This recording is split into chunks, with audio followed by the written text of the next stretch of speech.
मनुष्य को अपनी आत्मा को आकाश के समान ही समझना चाहिए। हमारे कर्म और उनके फलों से आत्मा उसी प्रकार अछूती है जैसे आग लगती है, पानी बरसता है, अन्न पैदा होता है और नष्ट हो जाता है। और इस सब प्रक्रिया को आगे बढ़ाने के लिए बादल आते हैं, बरसते हैं और चले जाते हैं। इन सब के बावजूद भी आकाश इन सब से अछूता रहता है। आकाश की दृष्टि से आग, पानी, बादल सब क्षणिक और मिथ्या हैं।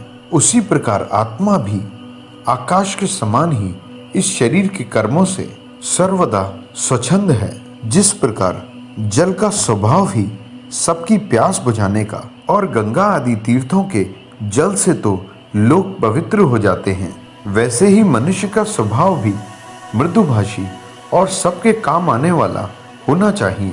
हे राजन, मैंने अग्नि से यह शिक्षा ली है कि जैसे अग्नि लंबी चौड़ी टेढ़ी सीधी लकड़ियों में रहकर टेढ़ी सीधी और लंबी चौड़ी सी दिखाई देती है, परंतु वास्तव में वह अग्नि का रूप है ही नहीं, उसी प्रकार सर्वव्यापक आत्मा भी अपनी ही माया से रचे इस कार्य कारण रूप संसार में भिन्न भिन्न जीवों और वस्तुओं से कोई संबंध न होने पर भी उन्हीं के समान प्रतीत होने लगती है। अग्नि का गुण है कि उसे जो कुछ भी दो सब हजम कर लेती है और वह अपना पूरा भोजन ग्रहण कर कुछ भी संग्रह या परिग्रह नहीं करती। उसके साथ साथ वह जिस भी वस्तु को जलाती है उसके गुण दोष ग्रहण नहीं करती। उसी प्रकार मनुष्य को चाहिए कि संग्रह परिग्रह की चिंता से रहित हो, इंद्रियों को वश में रखे और किसी भी जीव के गुण दोषों को अपने पर हावी न होने देवे। सूर्य से हमें यह शिक्षा मिलती है कि वह एक ऋतु में धरती से जल सोखता है, परंतु दूसरी ऋतु में जब मनुष्य को जल की आवश्यकता होती है तब वर्षा के रूप में जल वापस भी कर देता है। उसी प्रकार मनुष्य का उद्देश्य प्रकृति से सब कुछ दोहन करना नहीं होना चाहिए, बल्कि उससे ज्यादा प्रकृति को वापस लौटाने की भी हिम्मत रखनी चाहिए। जैसे कई पात्र में जल भर देने से सूर्य प्रत्येक पात्र में अलग अलग दिखाई देता है, परंतु ये एक मिथ्या है या कहें माया है। उसी प्रकार एक ही आत्मा अलग अलग जीवों में अलग अलग प्रतीत होती है और यह कुछ और नहीं, उसी माया के परिणाम स्वरूप है। हे राजन, अब मैं आपको एक कबूतर की कथा सुनाता हूँ जिससे मुझे भी शिक्षा मिलती है। एक जंगल में किसी पेड़ पर एक कबूतर कबूतरी का जोड़ा घोंसला बनाकर बड़े प्रेम से रहता था। वे गृहस्थी में इतने आसक्त हो गए थे कि वे दोनों एक दूसरे को अपने से अलग नहीं समझते थे। एक साथ खाते पीते, प्रेम भरी बातें करते और खेलते थे। समय आने पर कबूतरी के पहला गर्भ हुआ और उसने अपने घोंसले में अंडे दिए। नियत समय पर वे अंडे फूट गए और उनमें से हाथ पैर वाले बच्चों का जन्म हुआ। अब कबूतर कबूतरी का समय अपने नन्हे नन्हे बच्चों के लाड़ प्यार और गुटरगु सुनकर यूं ही कट जाता था। भरा पूरा परिवार होने से वे बहुत खुश थे।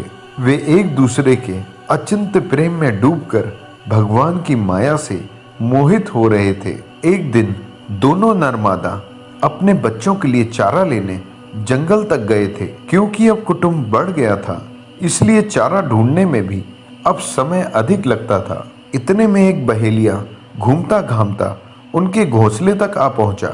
उसने देखा कि आसपास कबूतर के बच्चे फुदक रहे हैं। तभी उसने जाल डालकर उन्हें पकड़ लिया। कबूतर कबूतरी अपने बच्चों को चारा खिलाने के लिए प्रेम के आवेश में बहुत उत्सुक रहते थे। वापस आकर कबूतरी ने देखा कि उनके नन्हे नन्हे बच्चे हृदय के टुकड़े जाल में फंसे हैं और भय के कारण चें चें कर चिल्ला रहे हैं। उन्हें इस स्थिति में देख कबूतरी को बहुत दुख हुआ। अपने बच्चों को जाल में फंसा देख उसे खुद की भी सुध-बुध ना रही।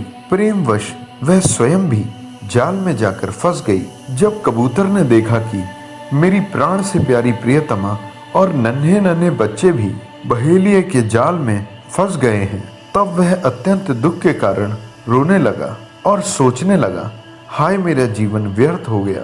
अभी तो हमने एक परिवार के रूप में चंद दिन ही गुजारे थे और न जाने कितनी इच्छाएं अभी पूरी करनी बाकी थीं। इस बहेलिए के जाल में फंसकर मेरी पत्नी बच्चे मर जाएंगे, फिर इस संसार में मेरा क्या काम, और यह जीवन में किसके लिए जीऊं? ये सब विचार कर कबूतर भी स्वयं जानबूझकर जाल में जा फंसा। वह बहेलिया बहुत क्रूर था। गृहस्थ आश्रमी कबूतर, कबूतरी और उनके बच्चे मिल जाने से वह बहुत प्रसन्न हुआ और वह उन्हें लेकर चलता बना। इस कथा से यह सीख मिलती है कि जो व्यक्ति घर गृहस्थी के टंटों में उलझकर शरीर के क्षणिक सुखों को पाकर इतना मदमस्त हो जाता है कि उसे माया से निर्मित यह शरीर और उसके सुख वास्तविक लगने लगते हैं, और जो परम सत्य है आत्मा, जिसके लिए यह शरीर एक वस्त्र के समान है और करोड़ों वर्षों से वह न जाने ऐसे कितने वस्त्र बदल चुकी है, उसके तत्व तक पहुंचने के लिए मनुष्य शरीर मुक्ति का खुला हुआ द्वार है। इसे पाकर भी मनुष्य अपनी गृहस्थी में फंसा हुआ है। वह सुख दुख के टंटों और जन्म मृत्यु के चक्कर से कभी बाहर नहीं निकल सकता।